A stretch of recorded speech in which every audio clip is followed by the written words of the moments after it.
to the Dr. Blood MMA channel, and today I'll be going through my picks for UFC 329. Now, UFC 329 is one of the bigger cards of the year. I'd say Freedom 250 was biggest card of the year. I mean, just in terms of the what the fights were, how it was presented, the location. I mean, on the White House lawn, fucking incredible, right? Like, you can't get much better than that. But in UFC 329, Conor McGregor is coming back against Max Holloway as the main event fight, and I think I think this will be a great selling pay-per-view for the UFC, although they don't do pay-per-view anymore, they're on Paramount Plus. So I think this will just be an amazing event for the UFC, bringing a lot of money, a lot of attention again. After the Freedom 250 fight, I mean, amazing matchmaking from Dana White this year. Incredible. So let's get into my picks for this event. So, starting off with the main event, Conor McGregor versus Max Holloway, the second. So, the first time, I'm pretty sure Conor McGregor knocked Max Holloway out. I'll have to check that real quick. But no, he didn't knock him out, but as you can see here, he won by unanimous decision against Max Holloway on UFC Fight Night 26 back in 2013. So over 13 years ago, actually. Just about 13 years ago to this day, like 12 years and 11 months. Pretty crazy. So yeah, back to Conor McGregor's last wins.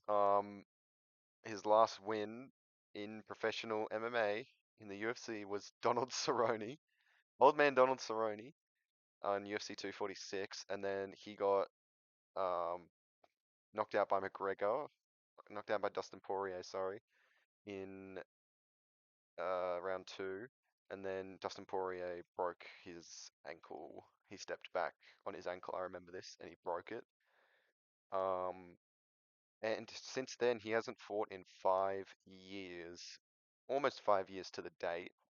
So he is coming in as a small underdog, actually. I was surprised that the betting odds say that he is not actually like a huge underdog.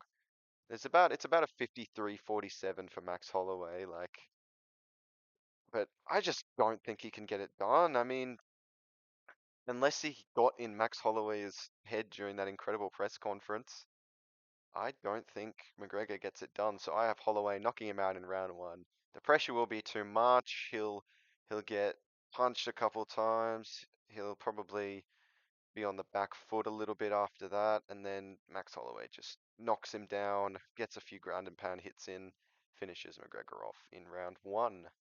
And the reason I've done this pick, I think, I think that McGregor doesn't have it in him. I'm sorry, especially not at welterweight. He's not cutting weight, so that's that's an up for him actually, because Max has to move up another weight class. But I just don't think McGregor gets it done. I'm sorry, guys. McGregor is a fan favorite, I know, but I just don't think he gets it done. Oh, shush, cat. It's okay. Aw. All right.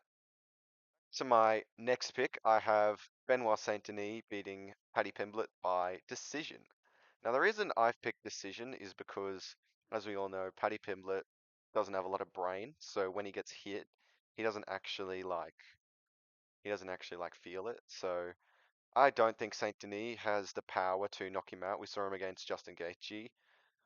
Sure, he looked all beat up, but he didn't get knocked out. He's never been knocked out. So I think Saint Denis' wrestling and control is better than Paddy Pimblett's jiu-jitsu and striking. I think Benoit Saint Denis wins by decision, a comfortable decision. He'll wrestle him. He'll just dominate Paddy Pimblett, and Paddy won't be able to do anything, unfortunately. He'll get a lot of ground and pound, maybe some submission attempts, but he won't get that submission, and I don't think he'll TKO Paddy Pimblett with the ground and pound. I think Paddy has enough where he can reverse the position a little bit, just enough to keep him in the fight, but Benoit Saint Denis wins by a comfortable 30-27 decision. Now I have the next fight, which is Corey Sandhagen versus Mario Bautista the second, and I have Mario Bautista winning by KO in round two. Now, Corey Sandhagen has been through a lot. He got his title shot with Marab back last year at UFC 320, I'm pretty sure. Let me have a look real quick. Yes, so back at UFC 320, Alan Kalaya versus Pereira 2, he was on the undercard fight. Sorry, not the undercard, the co-main event, which was Marab's third title defense, as you can see here. He won by a comfortable, dominating 5 round beatdown of Corey Sandhagen. He just wrestle fucked him. He punched him up, even beat him on the feet. I'm surprised he actually beat Corey Sandhagen on the feet. And yeah, I mean, poor Corey Sandhagen. Let's see here. So to get this next fight after Marab is a bit of a it's a bit of a step down, but I don't think he's prepared for Mario Bautista and his pressure, his his knockout power. I mean, he's got some submission game. Yeah, I think I think he doctor stoppages Corey Sandhagen. I think he beats the hell out of him, and at the end of round two, Corey Sandhagen will sit down and he will quit on the stool. His corner will call it, he'll quit on the stool. That's what I think. I'm not going to go through that pick more. I just think Bautista will win by whatever. Whether it's decision, KO, I think I think he'll knock him out. I'm confident. And next fight we have will be a banger, I tell you. Get ready for this fight. Either King Green versus Terrence McKinney or Lona Kavanagh versus Brandon Royval. That will be fight of the night. These two will be getting a bonus no matter what, I reckon. So, Brandon Royval versus Lona Kavanagh, right? Brandon Royval, let's see his last fight. I remember he was fighting Joshua Van and he lost, unfortunately, because he got knocked down in the last minute. Yeah, so he hasn't had a very good run in 2025. He lost to Joshua Van by unanimous decision, which is weird. I thought it'd be a split decision. I honestly thought at least one judge would give him round two. No judges gave him round three because of the knockdown, but I thought a judge would give him round two. Unfortunately, no. He lost to Joshua Van, and then after that, in December, he fought Manel Cape, got knocked out. Ah, just unfortunate. Like Manel Cape is the hardest hitting bantamweight, like honestly. And to get this card, sorry, flyweight. I'm so sorry. He's not a bantamweight. I'm a little confused with my divisions here. Sorry about that, guys. Anyway, Brandon Royval. To get this fight, like the one of the best prospects in the UFC, Lona Kavanagh. I watched his last fight. He beat the brakes off of Brandon Moreno. It was crazy, dude. Honestly, I don't know how he won that fight. I thought he'd get knocked out like the Charles Johnson fight, but maybe getting knocked out by Charles Johnson, it's not the worst thing in the world. Happened to Joshua Van as well, I'm pretty sure, and now he's the champion. And yeah, I think Kavanagh will they'll absolutely beat the brakes off of each other, but Kavanagh will win by a comfortable 28-29 probably. The Brandon Royval will school him in round one, and then Lerner Kavanagh will win the next 2 rounds. He'll realize the pace, and he will beat Brandon Royval. I'm pretty confident. Unfortunately, Brandon Royval is a very good fighter. I picked him for the Joshua Van fight, but nah. Lerner Kavanagh has got this. No need to overthink it. Now, this is a hard fight to predict. Terrence McKinney versus King Green. This will be this will be amazing, guys. Trust me, tune in for this fight. I hope I'm not saying that and then it'll be like Johnny Walker versus Dominic Reyes, where they just had a leg kick competition. A fucking leg kick competition. Anyway, um, I think McKinney gets it done in round one. This is a battle of YN versus Unk. But we all saw what's happened to Unk. I mean, he got turned into Golden Freddy by he got turned into Golden Freddy by Mauricio Rufy, and yeah, I mean, he's racked off, I think it's two or three straight wins. Let's have a look. He's racked off three straight wins since. Two by finish, one by decision. Since then, I think he's gonna be back in the rankings soon if Unk decides to fight some more after this one, but if he does win. But my pick is McKinney by round one TKO or KO because he is the master of round one. Every single fight he's had has been finish or he gets finished. Um, but yeah, I think in retrospect, this fight's going to be good, but the real pick here would be Terrence McKinney.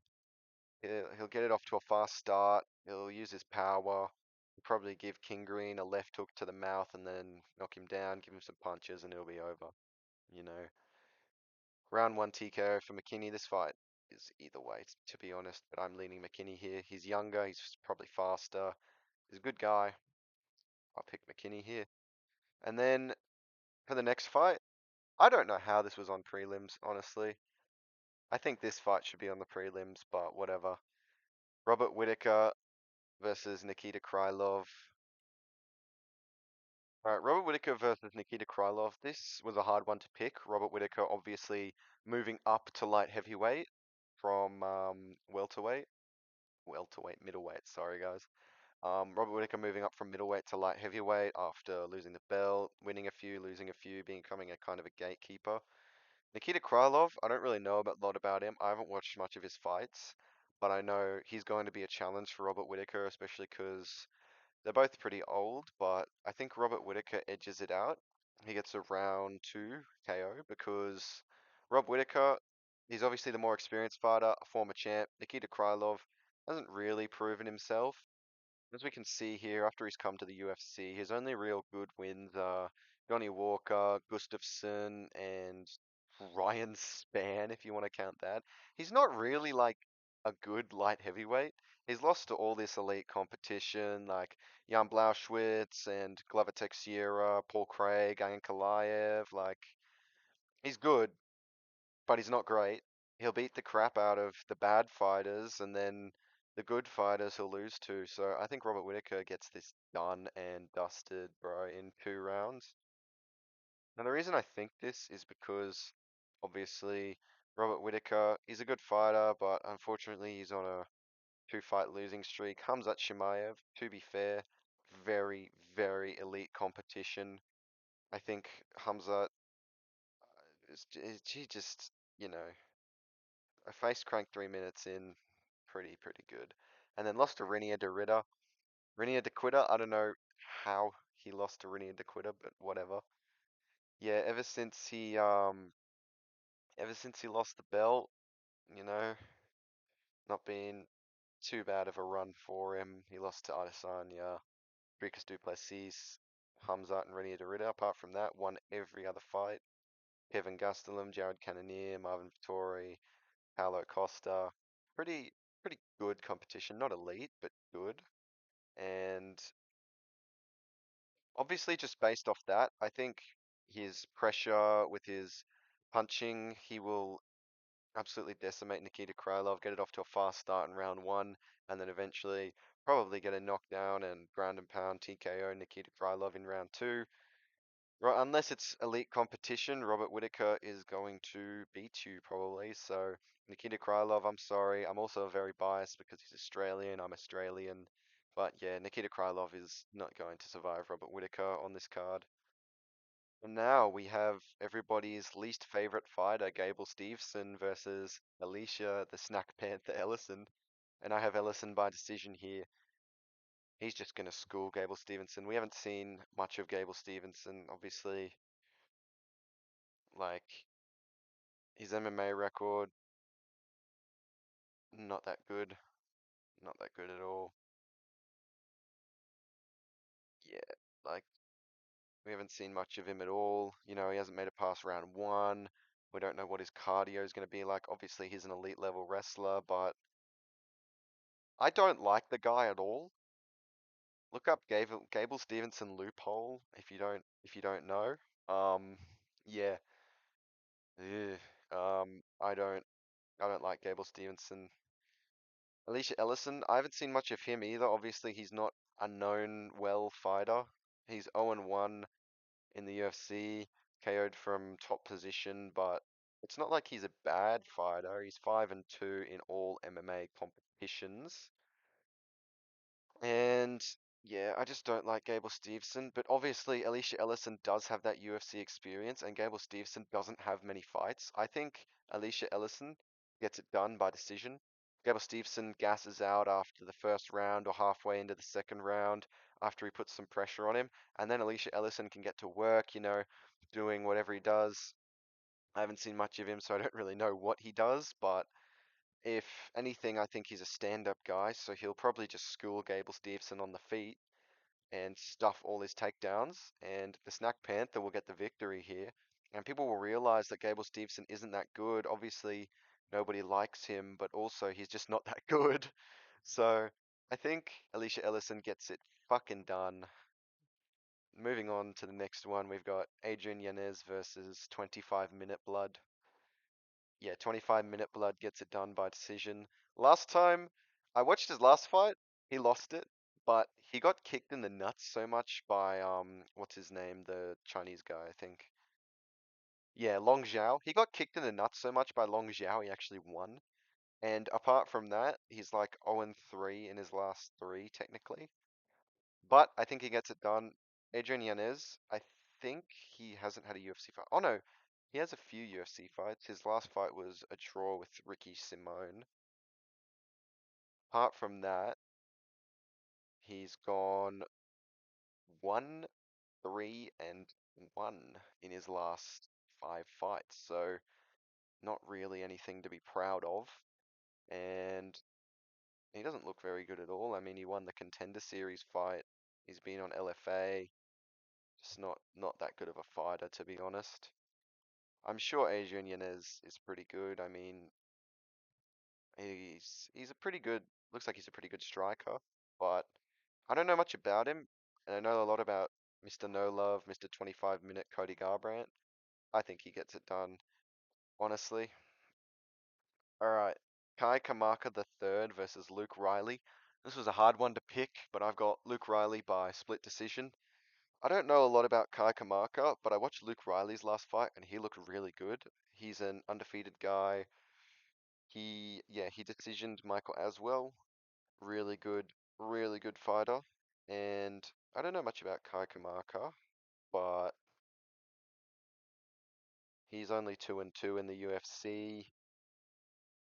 He had a stint earlier in his career and he went 0-2-1. Oh no, 1-2-1. And then he went back to Bellator for a bit, lost a few, won a few, went to Tough Enough, went back to the UFC, got a split decision against Dakota Hope, and then got matched up against this guy. Yeah, I think Luke Riley gets it by a nice unanimous decision. I don't think Kai Kamaka has any chance. He's been in the UFC before. He's not been very successful. Yep, Luke Riley's just being fed this guy, to be honest. And all right, Tracy Cortez versus Wang Kong, the Joker. Now, this fight, this fight is hard to predict, but I've got Wang Kong by PKO. Tracy Cortez, obviously, very good women's fighter. Very good. A long time in the UFC, about what, 7 years now? Yeah, 7 years. But Wang Kong, good prospect, has a lot of power in her hands. I think that I think that Wang Kong wins by knockout. I think she'll head kick Tracy Cortez and knock her out. Wang Kong, I think she has it in her. All right. My favorite fighter on the roster right now, the Baba Yaga, Damian Penis versus Cesar Almeida. Damian Penis by round two TKO. No need to overthink this one. Damian Penis, very good fighter. And Cesar Almeida, I don't really know a lot about him. I think I had a look at his record earlier. He's only 7-2. He's 3-2 in the UFC. Not fought very well-known names. Damian Penis. Actually, he liked my comment on Instagram. Let me go find it real quick. Yeah, right here, unfortunately, you can't see that he's liked it on here, but he's liked my comment on Instagram. Uh, yeah, it was a very good comment, so, you know, um, I just think he has it in the bag. I watched his last fight. Very, very good fighter. No need to overthink this one. All right, John Garza versus Farid Basharat. Unfortunately, I have Basharat by round two submission. Um, I just think John Garza isn't a proven fighter. Farid Basharat will get this done in 2 rounds. He won't struggle with Mr. Basharat, sorry, Mr. Garza at all. You know, we've got another prelim fight here, Ryan Gandra versus Zach Reese. I've got Gandra by round one TKO. Zach Reese just isn't a very good fighter. He's 4-3 in the UFC with his last 3 fights being a no contest, a win, and a loss to Michel Pereira. Don't overthink it. Ryan Gandra, he's pretty good. He just knocked out his last 4 opponents, so he's looking dangerous, and I think he's looking for another one here. Zach Reese goes lights out in the first round. And now the final fight of the prelims, or should I say the first fight, we've got Cody Durden versus Alessandro Costa. Now I'm mad because I think I picked Cody Durden to win his last fight and he lost. Yeah, I picked him to win against Nyamjago Tumendembrel and he lost, and that made me really mad. So I'm picking against him no matter what. Alessandro Costa. He's 16-5. He's 4-3 in the UFC, but he's knocked out his last 2 opponents, or TKO'd his last 2 opponents, I should say. And he's just looking amazing right now. He's in good form. Cody Durden, apart from his last fight, yeah, he's on a 4 fight losing streak. So not very good. I think Alessandro Costa gets it done. It's just gonna be easy for him. Thank you guys for watching. I hope you enjoyed the video. This is my first video I'm going to post to YouTube, but I post more on my TikTok at Dr. Blood, all lowercase with 2 R's. So Dr. Blood. Um, Thank you for watching, guys, and I'll probably be posting more videos like this going through my picks and why I've picked the fighters, especially with the events coming up. So I hope you enjoyed. This video is gonna be unedited probably, so all my stuttering is gonna be it and shit, but whatever. Now this is just gonna be a fun little channel I'm gonna start and I'm gonna be working on in the next few years after I drop out of school and go to welding school, so that'll be fun. I'll have some extra time to work on this channel, some extra time to watch the UFC and get to know the fighters better. I hope you guys enjoyed. I'll see you in the next one.